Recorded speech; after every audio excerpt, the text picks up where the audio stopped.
Most gardeners think the flower season ends in midsummer, that by August, everything starts fading, color disappears, beds look tired, and your yard slowly loses the energy it had in spring. But here's the hidden truth nobody talks about. Some flowers are designed to bloom almost non-stop until frost, and most gardeners completely ignore them, which means while other yards start looking exhausted by late summer, a few people quietly have gardens that still look alive in September, October, sometimes even until the first freeze. And here's the uncomfortable part. Most garden centers don't prioritize these plants because non-stop bloomers reduce replacement buying. You plant them once, and they keep performing. That's bad for repeat sales, but great for you. Now imagine this. It's late October. Your neighbor's flower beds are fading into brown and empty space, but your yard still has color, still has movement, still has flowers attracting butterflies and attention. People slow down when they walk past. They stare, and they assume you spend hours maintaining it. But the truth, you simply chose smarter plants. Today, I'm showing you 15 perennials that bloom non-stop until frost, including several rare flowers most gardeners completely overlook. And I promise you number 8 on this list is the one your local nursery hopes you never discover. Because once it establishes, it becomes one of the longest performing flowers in your entire landscape. Now, before we begin, I want you to answer honestly in the comments. Have you ever planted flowers that looked incredible in spring, only to completely disappear by midsummer? Tell me what happened, and drop your USDA zone below, because where you live changes everything when it comes to bloom timing and frost performance. I read every comment because I want to know where you're starting from. All right, let's begin with plant number 1, catmint. Now picture soft waves of purple-blue flowers spilling gently over the edges of a garden border, moving in the wind almost like lavender mist. This is one of those plants that instantly makes a yard feel calm, mature, and expensive. If you've been struggling with flowers that bloom once and quit, this is your answer. Catmint blooms heavily in spring, and then keeps reblooming over and over, until frost when maintained correctly. Now here's the bonus value. It handles heat, it handles drought, and deer usually leave it alone. That means less maintenance and less replacement. Now here's the expert tip. Most people miss. After the first major bloom, shear the plant back by about 1/3. That one step triggers another massive flush of flowers. And this is where most gardeners fail. They leave the faded blooms on, and the plant slows down. Now let's move to plant number 2, coreopsis. Now imagine bright golden flowers covering a plant so heavily you can barely see the foliage underneath. It looks energetic, alive, like your yard is permanently stuck in peak summer. If you've been struggling with dull, late-season flower beds, this is your answer. Coreopsis keeps blooming through heat, dry weather, and difficult conditions where many flowers give up. Now here's the part most people underestimate. One healthy plant produces an enormous amount of visual impact, meaning you need fewer plants to fill space. That saves money immediately. Now here's the inside detail. Deadheading matters. Not because the plant is weak, but because removing old blooms redirects energy into new flowers. That's the difference between good performance and non-stop blooming. Now let's move to plant number 3, Russian sage. This is where the entire garden starts looking elevated. Tall stems, soft silver foliage, clouds of lavender blue flowers floating above the landscape. It creates movement, not just color. And that movement changes how your entire yard feels. If you've been struggling with gardens that look flat or lifeless by late summer, this is your answer. Russian sage thrives in heat, thrives in drought, and continues blooming when many plants are already declining. Now here's the bonus value. Pollinators love it. Butterflies, bees, constant activity, which makes the entire space feel more alive. Now here's the expert tip. Do not overwater it. This plant performs better in leaner, drier conditions. Too much care actually weakens it. Now, pause for a second. Because if just these 3 plants already changed how you think about flower gardens, hit the subscribe button right now. Because this channel exists to help you build landscapes that look better, last longer, and require less effort, not to sell you high-maintenance trends.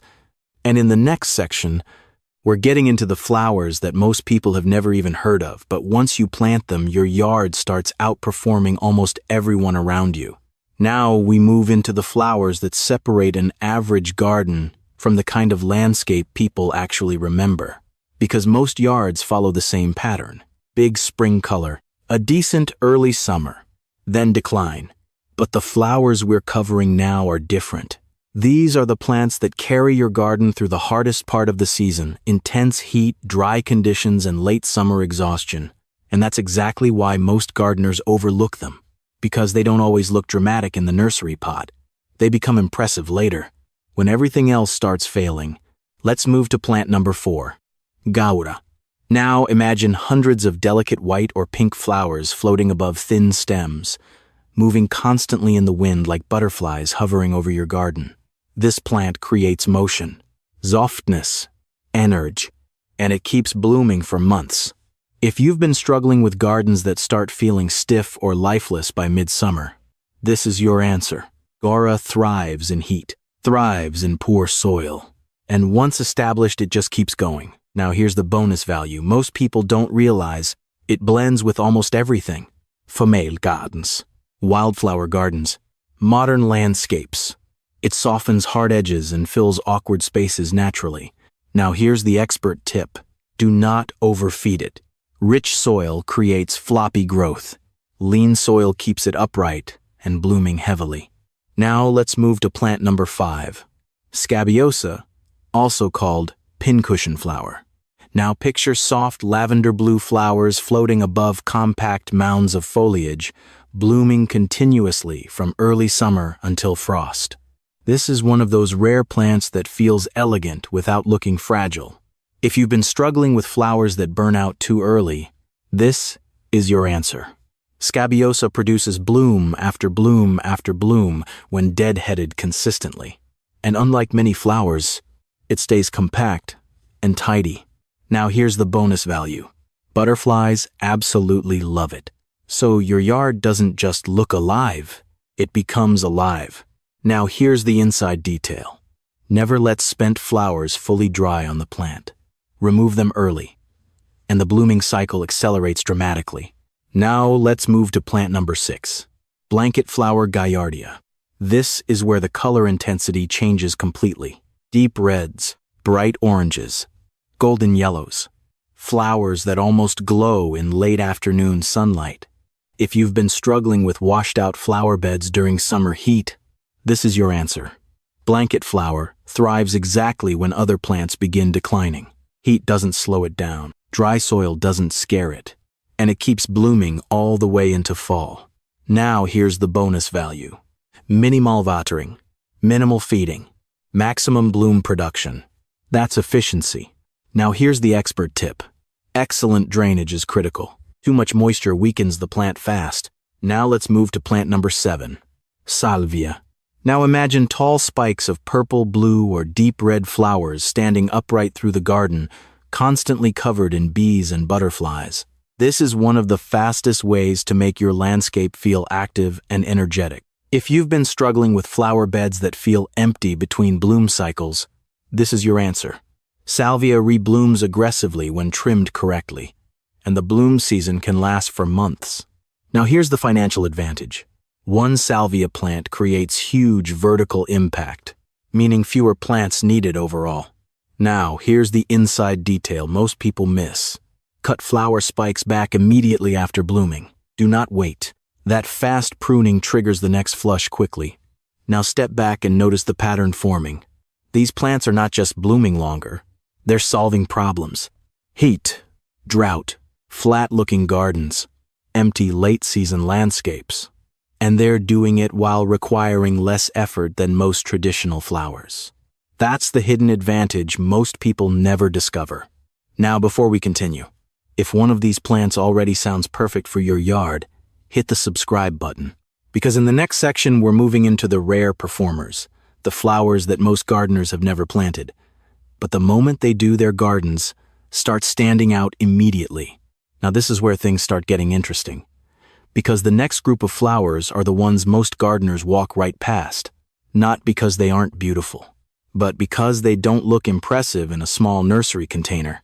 And that's the mistake, because some of the best long-blooming perennials in the world only reveal their full potential after they establish.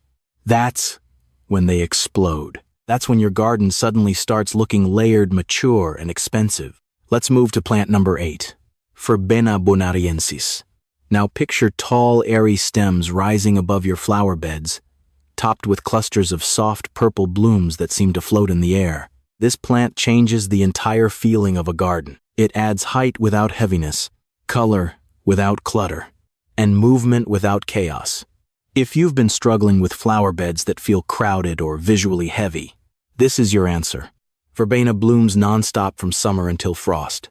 And the incredible part, butterflies absolutely swarm it. Your garden starts feeling alive constantly. Now here's the bonus value. It self-seeds lightly, meaning over time you get more plants without buying more. That's long-term value most people completely overlook. Now here's the expert tip. Plant it where sunlight can shine through it during morning or evening hours, because that translucent glow effect is what makes this plant look unforgettable. Now let's move to plant number 9, yarrow. This is where toughness meets non-stop performance. Now imagine flat clusters of flowers in yellow, pink, red, or white, standing above soft fern-like foliage through brutal summer heat. If you've been struggling with plants collapsing during dry weather, this is your answer. Yarrow thrives in harsh conditions. Poor soil, heat, neglect, and it still keeps blooming. Now here's the hidden advantage. It dries beautifully, which means even the spent flowers still add texture to your landscape. Now here's the inside detail. Do not plant it in rich soil. Too much fertility creates weak stems and floppy growth. Lean conditions create stronger plants and heavier blooms. Now, let's move to plant number 10, Japanese anemone.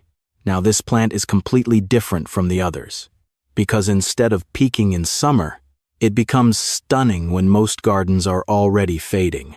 Imagine elegant pink or white flowers dancing above deep green foliage in early fall, when almost everything else looks tired. That contrast is powerful. If you've been struggling with gardens that completely lose beauty in autumn, this is your answer. Japanese anemones extend the flower season dramatically, and they do it with elegance instead of intensity. Now here's the bonus value. They spread gradually over time, meaning one planting eventually becomes a full late-season display. Now here's the expert tip. Give them consistent moisture during establishment. Once mature, they become much more resilient. Now, let's move to plant number 11, Nipieta Walker's Low. Now technically this is a catmint variety, but this specific cultivar performs on another level. Soft lavender blue blooms, silver green foliage, and non-stop flowering that can last nearly the entire season. If you've been struggling with high-maintenance flower beds, this is your answer, because this plant almost takes care of itself. Heat-tolerant, drought-tolerant, pollinator-friendly, and constantly blooming. Now here's the financial advantage. One mature plant spreads wide enough to replace several smaller flowers. That means fewer purchases and less maintenance. Now here's the inside detail. Never planted in heavy wet soil. Excellent drainage is the secret to long-term performance. Now stop for a second and look at what's happening. These plants are not just surviving longer.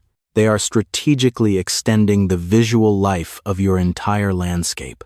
Summer flowers, fall flowers, pollinator activity, movement, texture, color. This is how professional-looking gardens are built, not with constant replanting, but with smart perennial selection. And in the next section, we're moving into the flowers that create the strongest visual impact of all the ones that make people stop, stare, and ask what you planted. Now we move into the flowers that completely change how people react to your garden. Because up to this point we've covered long bloomers, reliable performers, plants that quietly carry your landscape through the season. But now, we're talking about impact. The kind of flowers that make people slow down when they walk past your house. The kind that create the feeling that your yard is always in peak season even when everyone else's garden is fading. Let's move to plant number 12, coneflower echinacea. Now picture large daisy-like blooms in deep pink, purple, orange, or white, standing tall in the heat of summer while butterflies land on them constantly. This is one of the strongest visual anchors you can add to a garden. If you've been struggling with flower beds that feel scattered or weak, this is your answer. Coneflowers create structure, bold color, and a long bloom season that stretches deep into fall. Now here's the bonus value. Birds love the seed heads, so even after flowering slows, the plant still adds life and movement to your yard. That means beauty doesn't stop at bloom time. Now, here's the expert tip. Do not remove all the spent flowers at the end of the season. Leave some seed heads standing. That creates winter interest and attracts wildlife naturally. Now let's move to plant number 13, black-eyed Susan. This is where the entire landscape starts glowing. Bright golden petals, dark centers, massive flower production, and non-stop blooming energy. If you've been struggling with dull or faded late summer gardens, this is your answer. Black-eyed Susans thrive in difficult conditions. Heat, dry weather, poor soil, and they still bloom aggressively until frost. Now here's the hidden advantage most people overlook. They multiply, which means over time your display gets larger without spending more money. Now here's the inside detail. Divide crowded clumps every few years. That keeps blooming heavy and prevents decline. Now let's move to plant number 14, hardygeranium. Now this is completely different in style. Soft mounds of foliage, delicate-looking flowers, a calmer, more refined feeling. If you've been struggling with flower beds that look too harsh or overly bright, this is your answer. Hardy geranium softens the landscape while blooming repeatedly for months.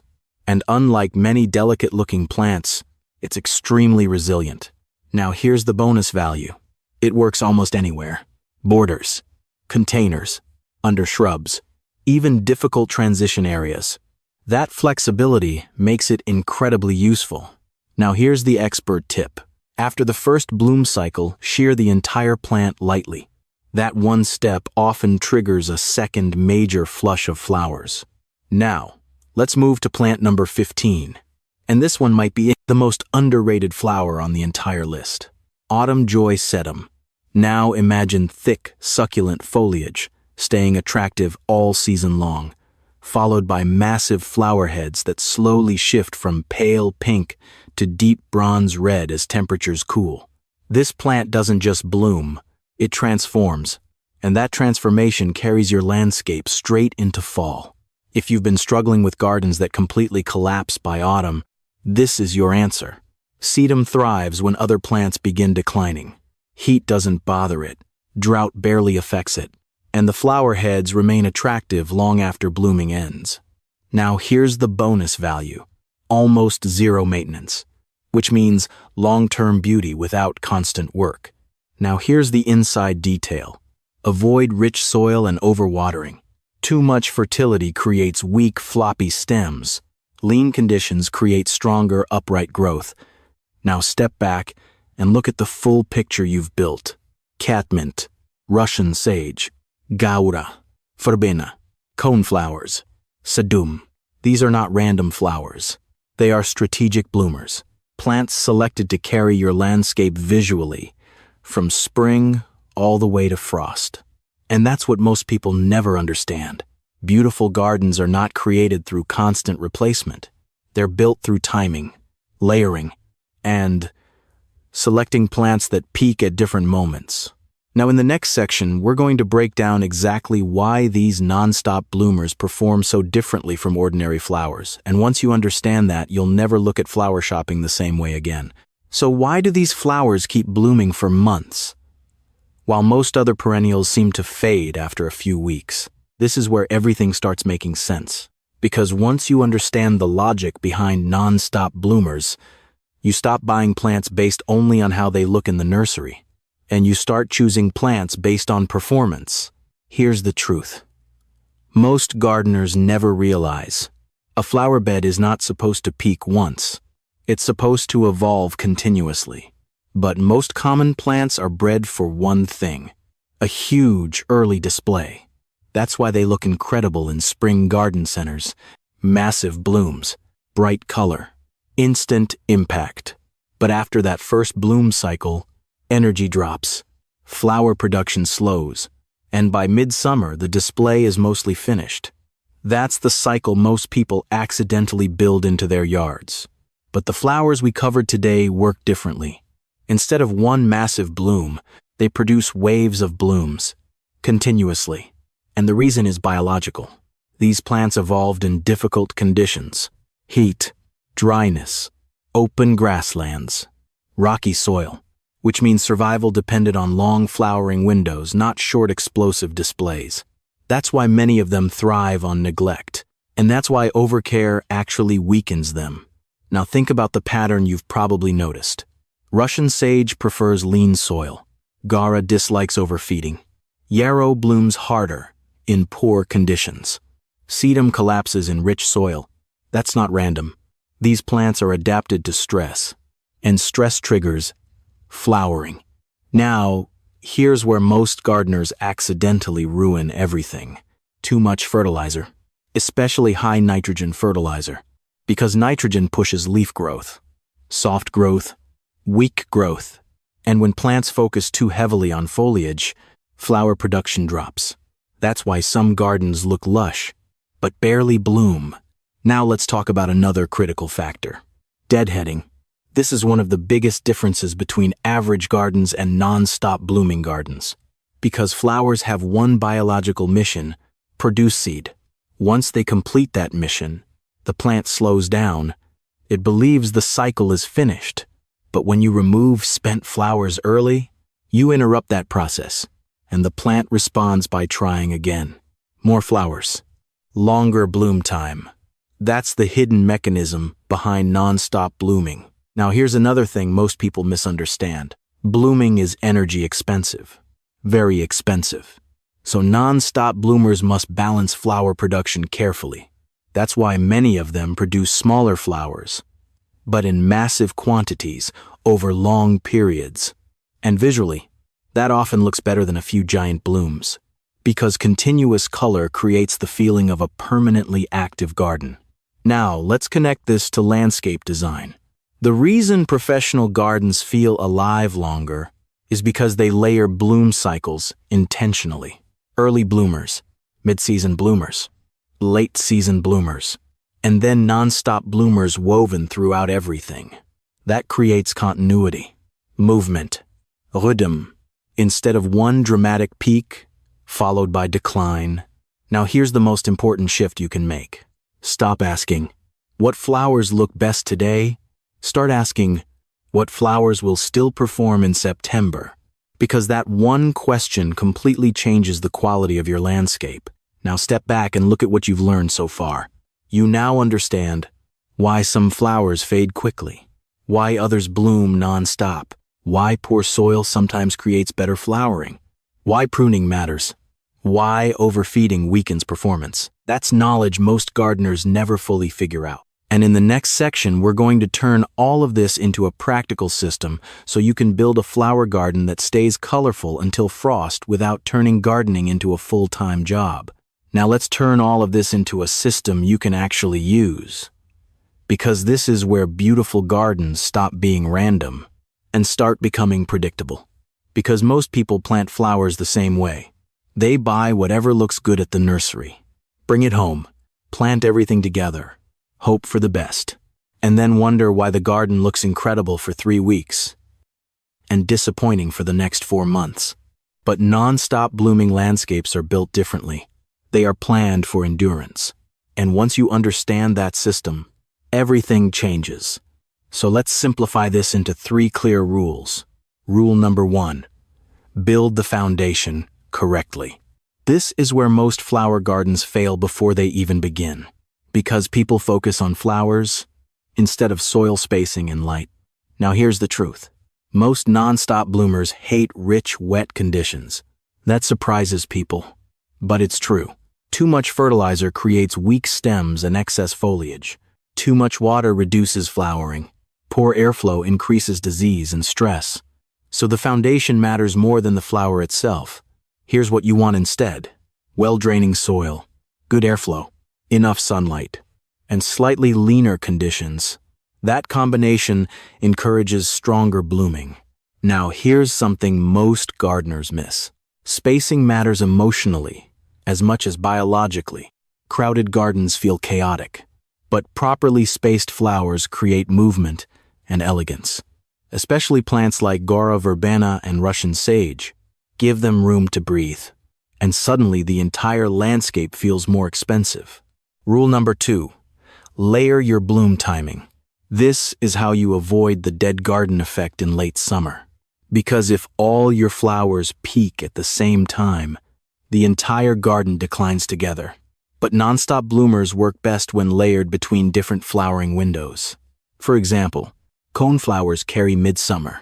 Japanese anemones carry fall. Sedum peaks late. Catmint bridges multiple seasons. That overlap creates continuity. And continuity creates the illusion that the garden never stops blooming. Now here's the hidden advantage. You need fewer plants overall, because continuous performers fill visual gaps naturally. That saves money immediately. Rule number 3. Maintain strategically, not constantly. This is where most people accidentally create more work for themselves, because they assume beautiful gardens require non-stop maintenance. But the opposite is often true. The right plants reduce work dramatically. Now here's the key. You are not constantly fixing the garden. You are redirecting energy. Deadhead regularly. Trim at the right moment. Remove weak growth early. And let strong plants do the work. That's how nonstop bloomers stay productive. Now let's talk about 2 small details that create massive differences. First, mid-season pruning. This is one of the most powerful techniques on the entire list. Plants like catmint salvia and hardy geranium respond aggressively to light trimming after their first bloom. That pruning resets the plant and triggers another flowering cycle. Most people skip this completely and lose months of potential bloom time. Second, water deeply but less often. Frequent shallow watering creates weak roots, but deep watering encourages resilience. And resilient plants bloom longer. Now, stop for a second and imagine the difference this creates. It's late summer. Most yards are fading, flowers exhausted, beds half empty, but your garden still has color, movement, pollinators, structure. People assume you're constantly working on it, but in reality, you simply built the system correctly.